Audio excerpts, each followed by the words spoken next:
Hello, everyone, and welcome to the June 14th edition of the TimeformUS Pacecast. David is on vacation this week, so I'm lucky to be joined once again by Emily Gullikson, who happily volunteered to join me, which was nice because she was there on the forecast, as many of you will know. So we've already talked about these races going in. Now we get to talk about them coming out. And I thought it was a decent day of racing. We certainly saw some really good performances at Belmont Park on Saturday, where we're going to spend the majority of the time. Then we're going to talk about a couple of 3-year-old races at other venues later on. But Emily, what did you think of the racing all weekend at Belmont Park?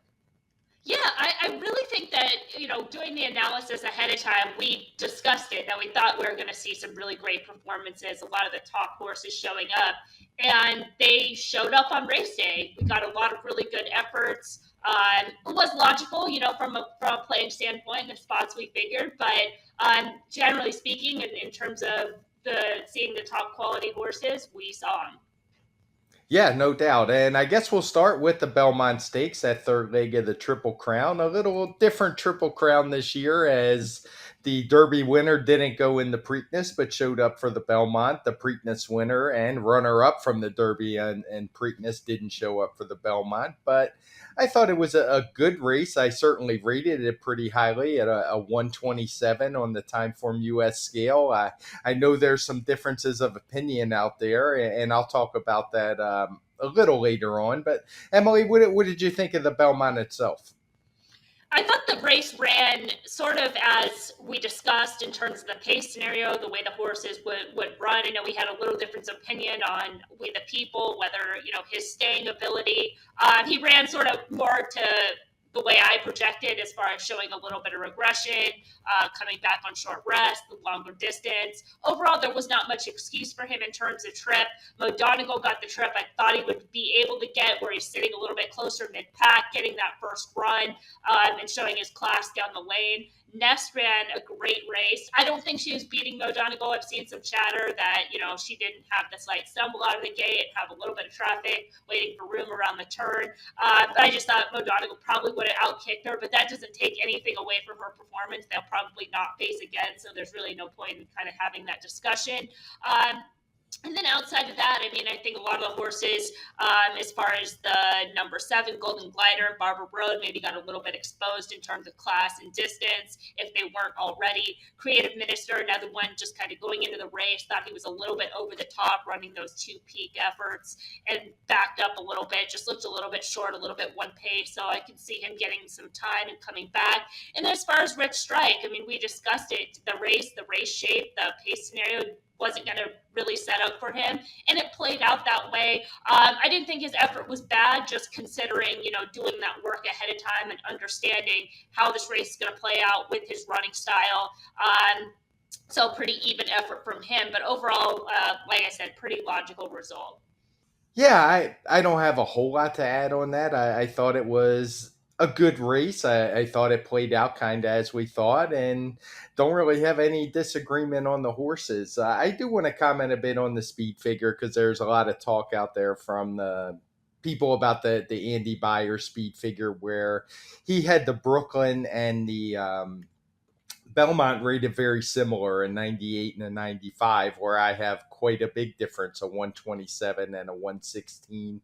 And basically, I don't want to get into, knocking Andy Beyer. The guy's an idol of mine. I probably wouldn't even be into horse racing if it wasn't for him. But sometimes you're going to disagree when you make speed figures. I went with the clock here. I didn't see any reason to mess with it. I thought it was a really easy day pace figure wise, or speed figure wise. And I just am never going to be surprised when 3-year-olds improve and run better figures personally. So 127 for Mo Donegal was good. It wasn't surprising to me in that he and Ness both look like typical 1.5 mile horses. So I'm not surprised they ran really good races. I'm not sure how much you're involved in. I do think you make figures. What did you think of that, Emily? So I personally do not make figures. That's done by the other members of the team. Right now the figure is pending verification, which is pretty normal for optics. We kind of flag it when there are these distances, the longer distances, and that happened with with the other 12 furlong race, its name I'm forgetting right now, as well, just kind of flagging that number. But what we do use is, with the optics notes, is using an optics grade.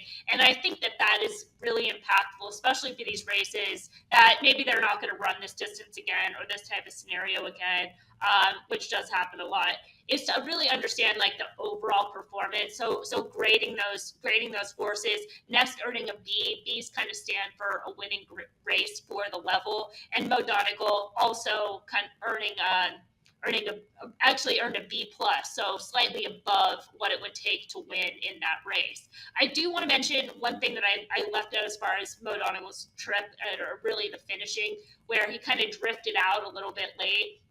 Maybe he's a horse that's going to benefit from blinkers, but I just thought it was kind of a scenario where following Mo Donegal and kind of watching how he runs, how he's kind of more of that grinder and just kind of gets up late, right? That in the Belmont, he found himself sort of alone on the lead in the stretch and maybe drifted a little bit. And then he got on track late. So I don't think it was a physical issue or anything like that as far as the drifting out. I wouldn't hold that against him going forward.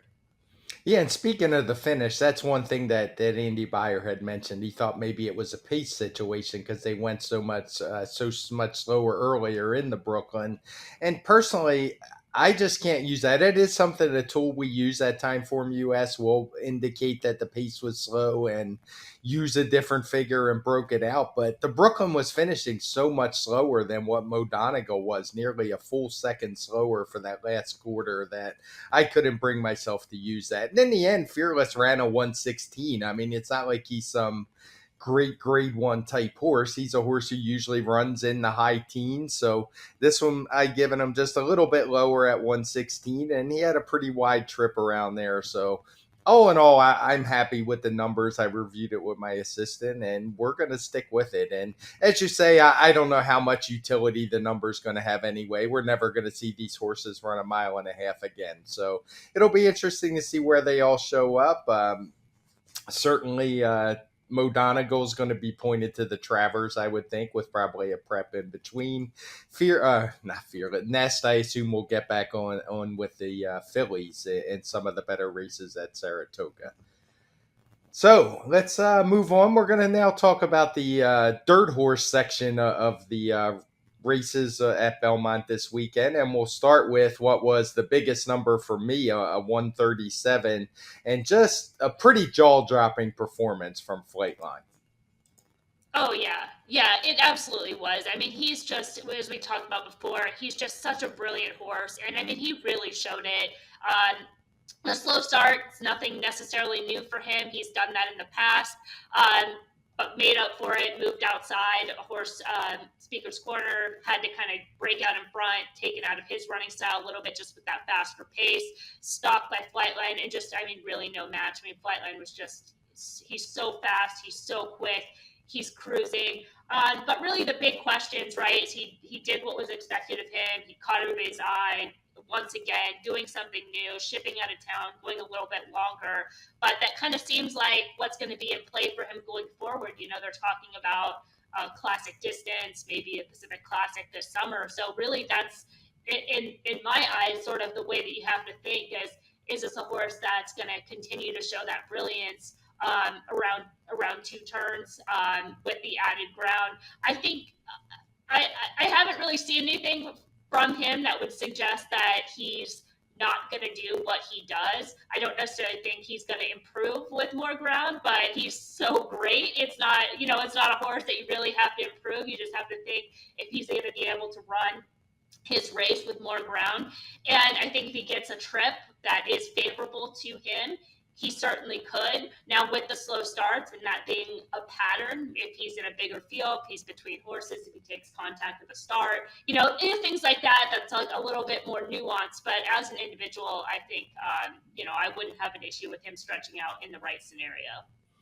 Yeah, one thing I wanted to mention, I saw a lot of people talking about the trouble that he had, and he did have a little bit of trouble. He had that problem at the start. he was in traffic, kind of had to steer outside. But I don't want to overrate it too much. And it's for me, it's mostly because of just how good of a horse he is. It seemed like he was able to overcome that very easily and get back up to speed really quick. So, I saw people talking about the trouble might have cost them 3, 4, even 5 lengths. And I don't buy that, talking about he could have run 4 or 5 lengths faster. I just think he's able to overcome it because he's so athletic and just able to get going again. Some of the others in there, I thought Speaker's Corner ran well, doing what he did. He got challenged pretty early on the turn and just didn't have enough left to hold off Happy Saver, which I think both of us kind of had seen coming beforehand, and maybe David as well. I admit I don't go back and listen to those shows. It was true. We were all on there. I even backed up. I was like, I don't want too much weight. So yeah, it was pretty much as designed. Uh, but I thought Happy Saver ran fine at a distance that's maybe not his best. It's hard to say. He ran a good race, probably a career best race, despite being a Grade 1 winner at 1.25 miles. As for the rest, well, Aloha West is really the only other one. Informative was a rank very outside long shot. I thought Aloha West ran fine. He ran his normal figure in here. He was fine at the 1 turn mile. He's just not of the quality of these others. Yeah, yeah. I mean, I think he's also probably another horse that needs the right scenario for his type of run style, and seems like a horse that's kind of moving forward. I mean, he's not taking a step back. He just has to find the right field, the right pace scenario for his type of run. Could certainly win under the right conditions.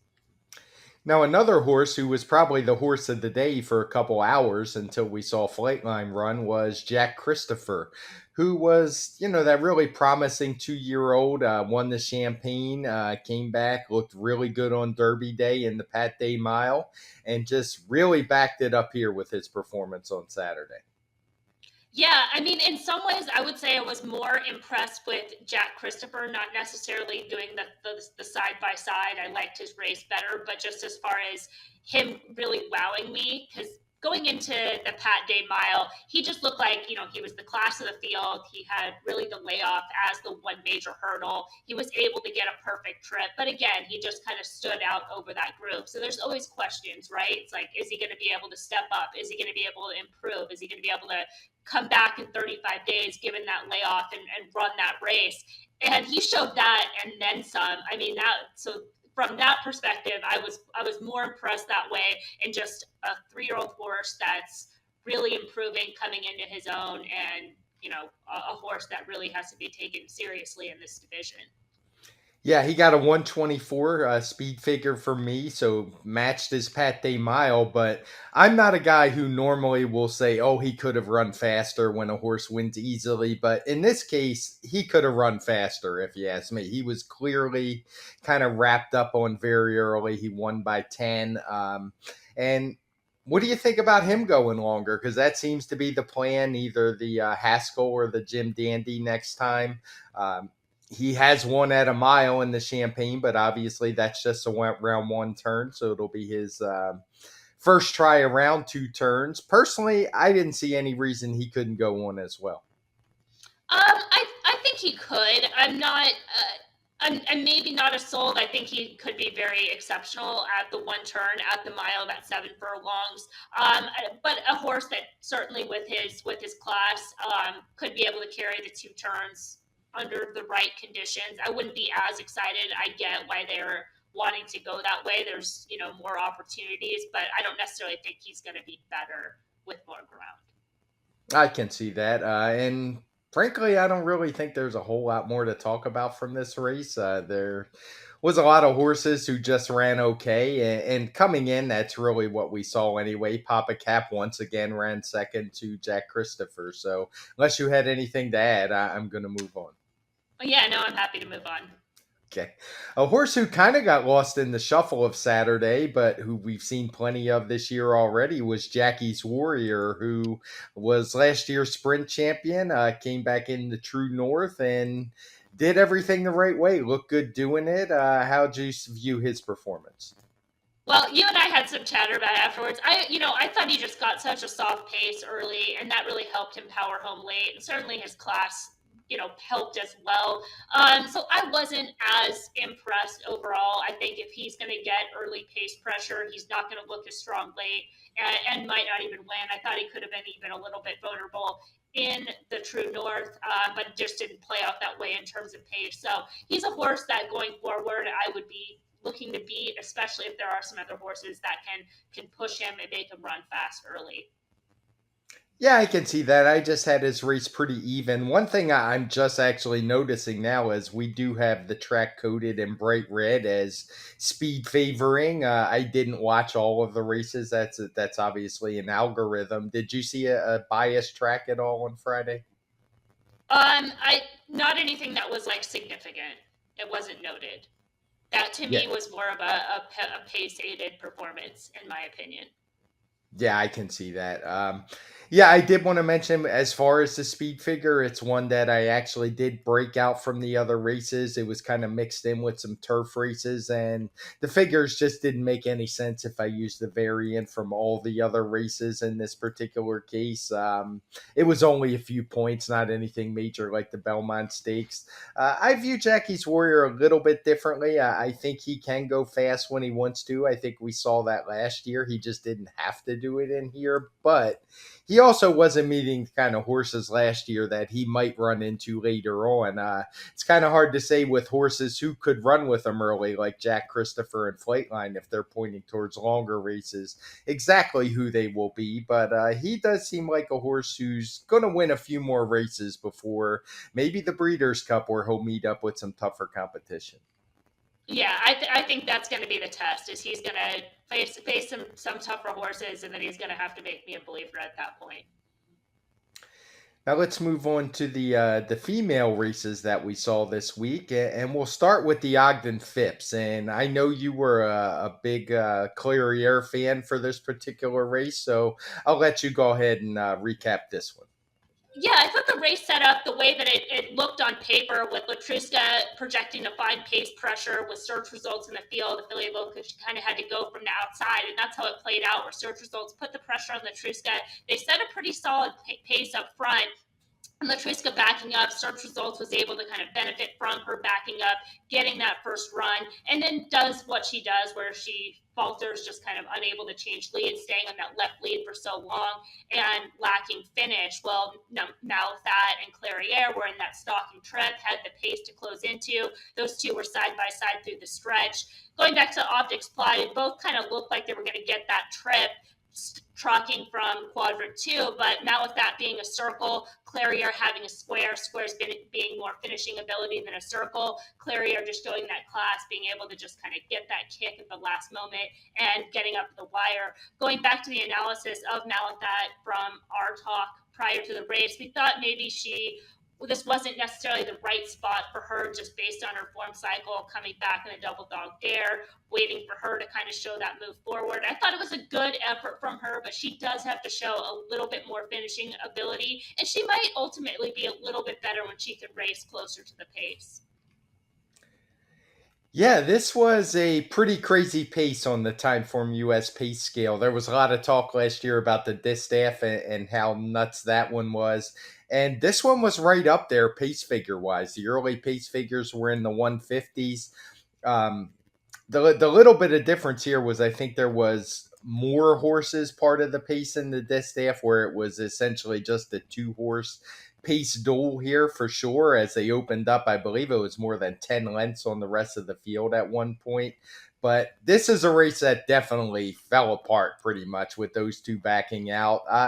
I tend to agree with you a little bit on search results. Some people were talking about she ran this huge, great race. And I do think she ran really well. She actually is going to get slightly the best speed figure because of the pace adjustment.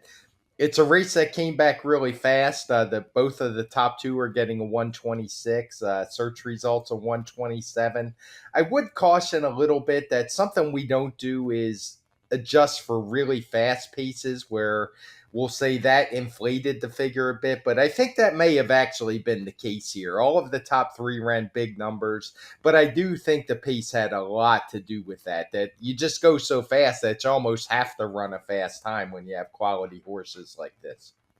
Yeah, and I think getting the separation, because it wasn't even, they obviously went fast, but both search results and Latruska were able to clear. They were able to separate, and having that distance between them and Malathat and Clairiere, I think that also helps search results as well, right? Because she's able to kind of get that separation, get a little bit clear, not have the stress of other horses around her. But I thought she ran a good race, all things considered. Yeah, that's I think we're kind of saying the same thing in that I do think she ran a good race, but it would have been a great race if she hung around and won or was beat by a neck or something like that. But she was beaten more than 2 lengths.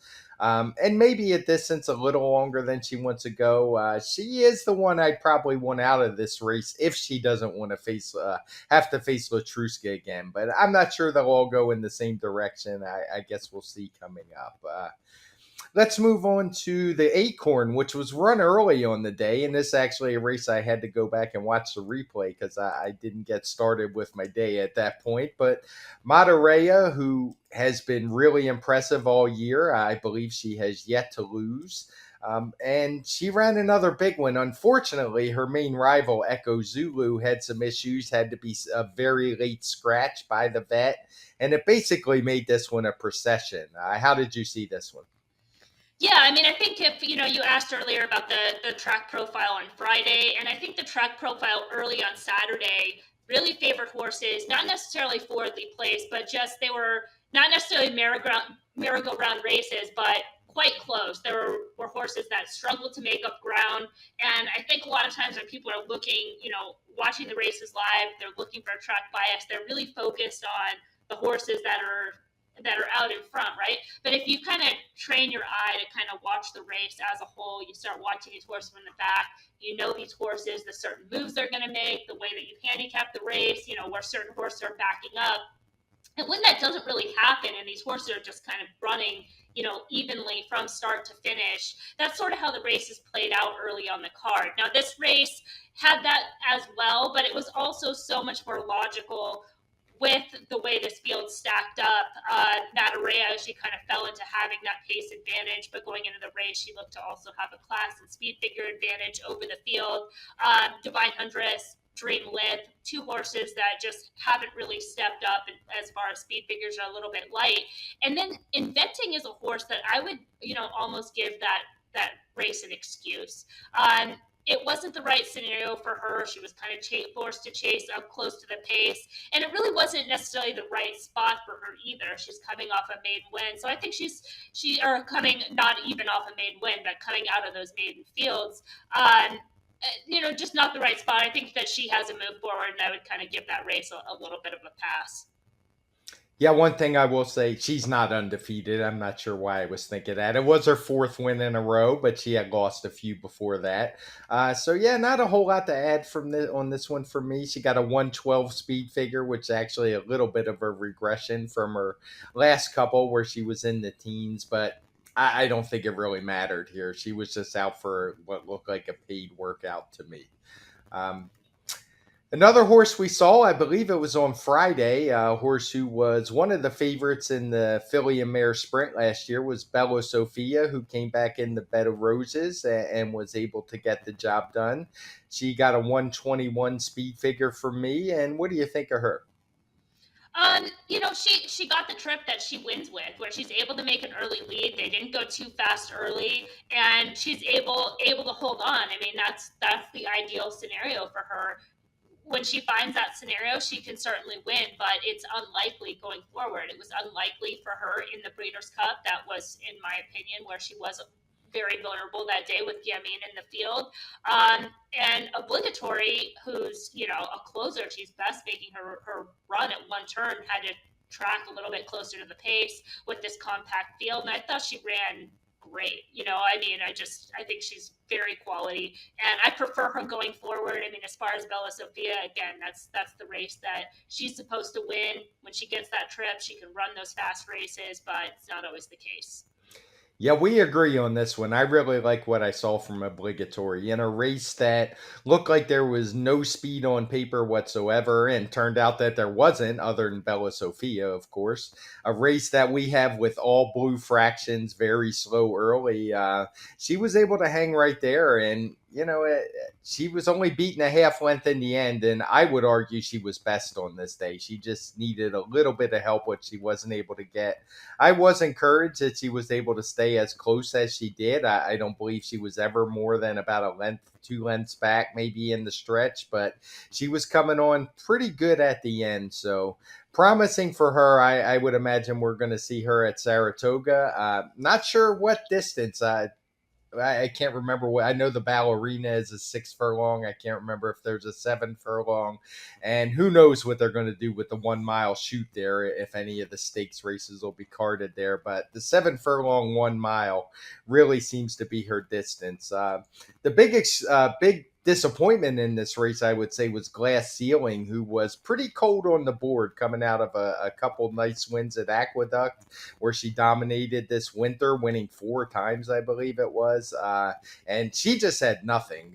Did you see any excuses for her?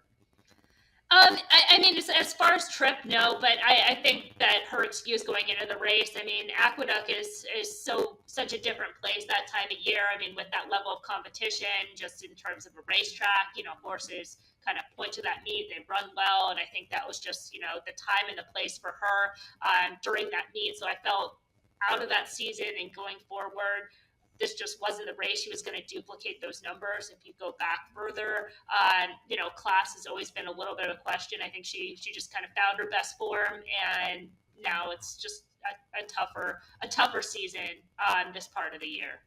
Yeah, couldn't agree more about Aqueduct. I often say it's like those races are run on a different planet at times, and some horses love it, some don't. But I'm a big advocate of putting races, good and bad, putting lines through them when they move over to Belmont. And I'll, I, and I'll add Laurel in that mix as well, which another track that she won over, where it's kind of that same thing where you have that that consistency at Laurel, and then outside of it, anything can happen. yeah, I agree as well. That was my home track for many years, and you're right. She won the Fritchie, I believe, over President's Day weekend. It's time to move on to the grass section of our Belmont coverage this week. And we'll start with the Grade 1 Manhattan, and a horse who kind of made my weekend in Tribhuvan. Uh, just kind of ran away from them all. He was able to set the pace and open up a big lead. I personally love the ride on a speed horse like this. Um, they weren't able to reel him in. He got a 126 speed figure for me. And what'd you see, Emily? Yeah, I mean that's right. I mean the ride was excellent. I mean you have a speed horse, you take advantage of that speed early, and then the timing of just kind of opening up and getting that separation, and then everybody else is playing chase. And there were so many rides in there that really helped set up that run from Tribune. So you go into that early stage, and there's 5 of those 6 horses, if not all 6 of them that are in that second flight, are just grabbing early. So it's like not only is that not ideal, but it wastes so much energy out of those horses. And then the 2 horses that started to run on late, Gufo at Homo was just kind of bottled up inside. He was part of that early grab too, so had some of that early trouble. Then he just had so much to do late, splitting horses. I think both those horses have some upside, but the trip and the ride, Manny Franco, just excellent performance. Yeah, I'm glad you said his name, because that's what I was about to do. Because yeah, when it's a good ride, I want to give him props. And I watch so many of these turf races where sometimes I just want to pull a little bit of hair I have left out when I see speed horses just going too slow and basically keeping the closers in the race far too long and thinking you're going to outkick them. And he was having none of that here, and the pace was solid. It's not like they were crawling up front, and he just let him go on with it. So really impressive. Yeah, I guess the one disappointment would be Santine in here. He didn't back up that race we saw at Churchill. I know I had mentioned how that was kind of a goofy racetrack, and Hamo ran much better. Santine and did not. So no real surprise for me there. I think we're going to have to view those Derby Day races with some skepticism on the lawn. We've seen that they've stopped racing on the turf at Churchill. They're obviously having some issues with that track. So maybe just something worth noting going forward, that when you see these races from Churchill on the lawn, it's maybe probably a wise idea to look at them with a healthy dose of skepticism. I agree with that point. The other thing that I will kind of note, and this is a little bit more subtle. I wouldn't necessarily like count it as like a bias or a profile in any way, but the horses that were outside, whether it was like a no covered trip, stopping close to the pace, or a wide trip at Belmont on the turf this weekend, did seem to struggle a little bit more than horses that were able to save ground, have cover, which is pretty normal for turf. Let's be honest, but I think that was, if you're looking for another, Stanton, why he didn't run to what was expected. He was, a little bit outside of horses up close to that pace. Yeah, I think that's a good point. I'm a guy who does think that turf races are kind of similar to harness races in that respect, and that you do want to get some cover if you're not setting the pace. And yeah, that's just a general tenet of mine when it comes to turf racing. I want to see covered up trips and horses able to get that run later on when they get in the clear. Another horse from Saturday who ran earlier on the card, I want to say it was the fifth or maybe the fourth race, was Regal Glory, who had it was a horse who, yeah, it was the fourth race, the Just a Game. Uh, Surprisingly, she did not go all favored here. I guess not surprisingly, because it was her barn mate, Speak of the Devil, who went off the favorite off that huge North American debut. But Regal Glory just keeps getting the job done and seems to be in career best form right now. Yeah, she ran a great race. She also got a great trip. I mean, the pace scenario was very contentious early. Legs galore, and her stablemate, an Italian, going out there and just tearing it up on the front end, going fast but fast and contentious. Enrico Glory just well timed. Excellent ride there, waiting to make that move by Jose Ortiz, and then did benefit from Speak of the Devil, who broke slow, made an early inside move, and just it was not the scenario for her. Maybe she backed up at that debut. Maybe it's the Churchill Downs turf that, as you mentioned, could be a little bit skeptical with that. But she looked well meant for the distaff mile at Churchill Downs, so some regression could have come into play. I remember watching her training up to that race, and just looked exceptional. So between breaking slow, showing a middle move, I think there was some run there. I could see Speak of the Devil getting back to better ways, just kind of giving a little bit of an excuse for that race, some subtle trips. But Regal Glory did her thing, took advantage of that trip, that pace scenario, a very solid effort. Yeah, and I don't think that pace was by accident with Chad Brown having three of the five runners. I had five or six runners in here. We have them all coated in red. The one thing I will note about Regal Glory is she did get a great trip, but I would also say she is the kind of horse who always seems to get a great trip because she is just so she adapts to the rider and to the pace scenario so well. We saw her in that Pegasus Philly and Mare Cup where she was pretty far back and able to close down horses. We've seen her go wire to wire in some of the races, the Matriarch out at Del Mar this year, and then we saw her in the Jenny Wiley at Keeneland, just able to track a slow pace. So she's the kind of horse I personally don't really downgrade because of good trips, because she just seems to find one no matter what happens. Yeah, 100% agree. That's class, right? I mean, class is just it's an exceptional thing when you see it. Now, another, I know it's not big surprise, but another Chad Brown horse we're going to talk about in the Grade 1 New York was Bleecker Street, who is a horse who just keeps winning. For the first time, I think, in the last four or five races, I actually didn't bet against her. I didn't bet on her. I passed the race, but I think I finally learned my lesson that this is a horse who just knows where the wire is, and regardless of who's in with her, she seems to find it first.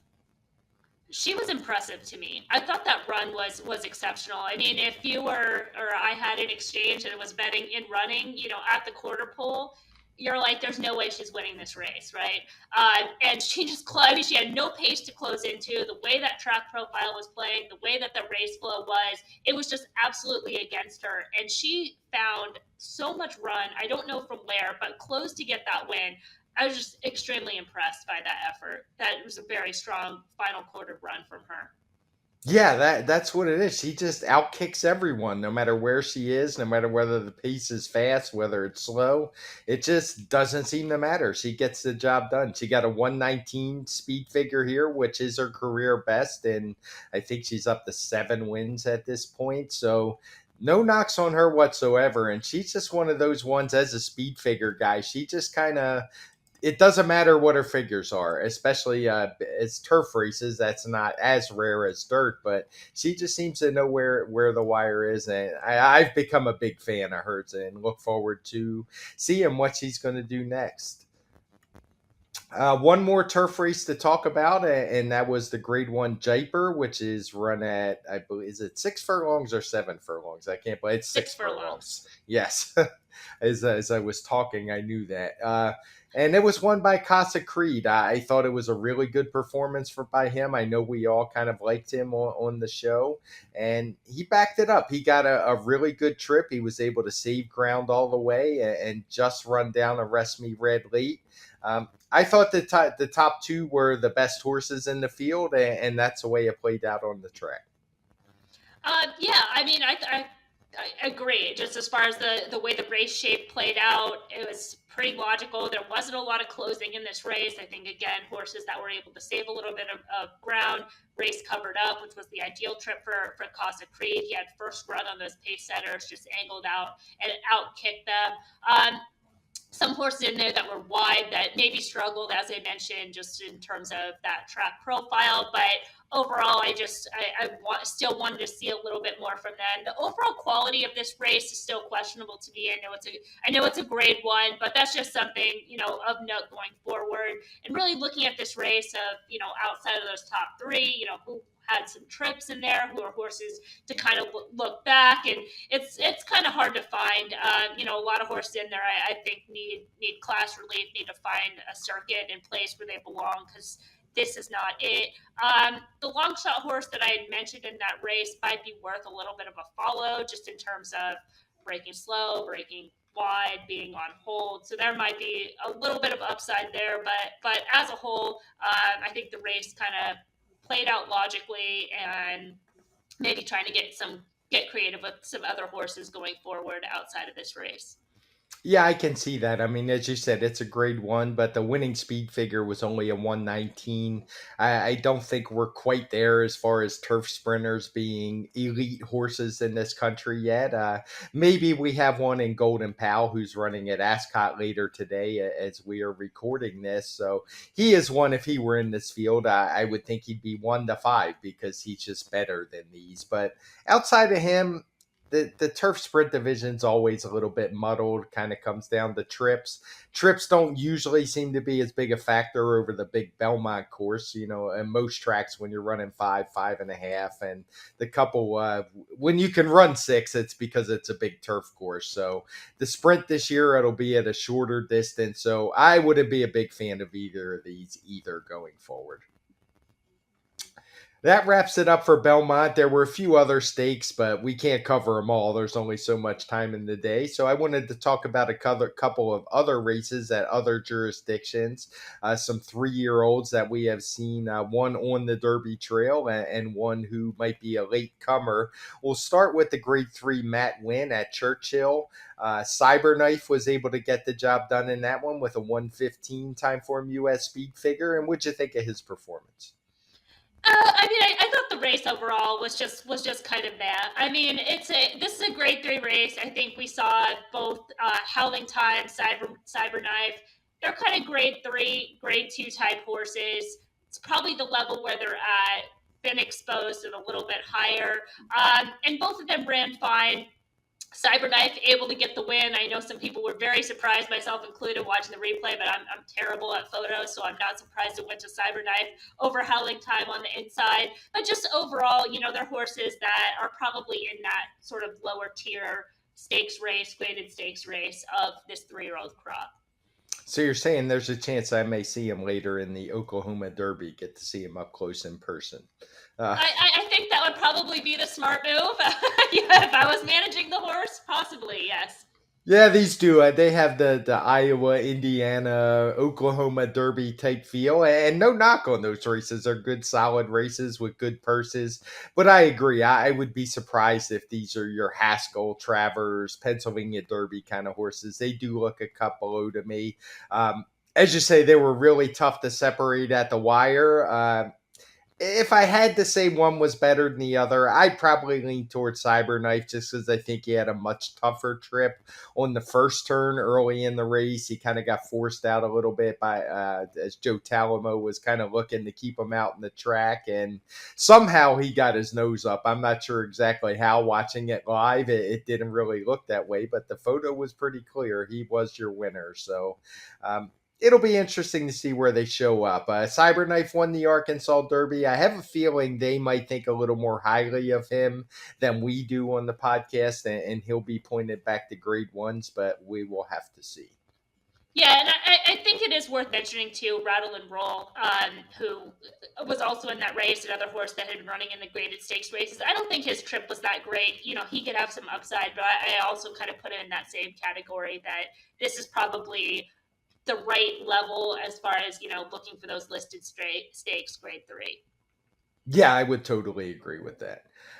The last race we're going to discuss go out to the West Coast on Saturday. They ran the Affirm Stakes at Santa Anita Park, and it looked like they used to be in the Bob Baffert barn or soon to be in the Bob Baffert barn stakes, as we had a couple of his ex runners in here. We had another one scratch, and I thought we got a decent performance from Hopper. I don't have the official speed figure yet on that one. I'll have it later today and we'll post on Twitter.